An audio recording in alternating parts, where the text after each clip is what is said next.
এইবার আমার বাপের বাড়িতে যাইয়া আমার মায়ের হাতে এমন স্বাদের একটা ভর্তা খাইছি, বিশ্বাস করেন এত মজা ছিল ভর্তাটা, যার জন্য আপনাদের সাথে আবারও শেয়ার করতে চলে আসলাম আমার মায়ের হাতে সেই ভর্তাটা। আসলে কম বেশি এই ভর্তাটা আমিও বানাই, কিন্তু এত মজা হয় না। আজকে দেখলাম মা কিভাবে ভর্তাটা বানায়। তো মা পেঁয়াজ, কাঁচামরিচ, রসুন আগে কড়াই দিয়ে দিছে সয়াবিন তেল দিয়ে, তারপরে ভাজা নিয়ে অর্ধেক ভাজা হয়ে গেলে তারপরে ওখানে একটু জিরা দিয়ে দিছে। জিরা দিয়ে তো একটু নাড়াচাড়া করে নিয়ে যে টাকি মাছগুলো দেখতেছেন, এই ছোটো ছোটো টাকি মাছগুলো এই তেলের মধ্যে মানে এই পেঁয়াজ কাঁচামরিচের মধ্যে দিয়ে দিল, দিয়ে শুধু ভাজাই কাজ।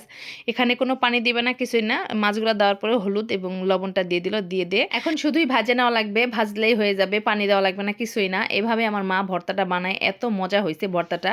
তো মার কাছে আমি জিজ্ঞেস করলাম কেমনে বানাইছো, তো মা কই চল আমি দেখাই কিভাবে বানাইছি। তো দেখে নিলাম পুরা ভর্তা বানানোটা। তো ভাজা হয়ে গেছে ভর্তাটা, এখন শুধু পাটা একটু মা বাইটা নিল, আর বাটার পরে কাটাটা একদম কিন্তু মিহিন হয়ে গেছে, কাটা কিন্তু বাইসা ফালাই দেয় নাই। তো মার ভর্তা বাটা হয়ে গেছে, আর দেখেন কতটা সুন্দর হয়েছে, খাইতে অনেক বেশি মজা হয়েছিল ভর্তাটা।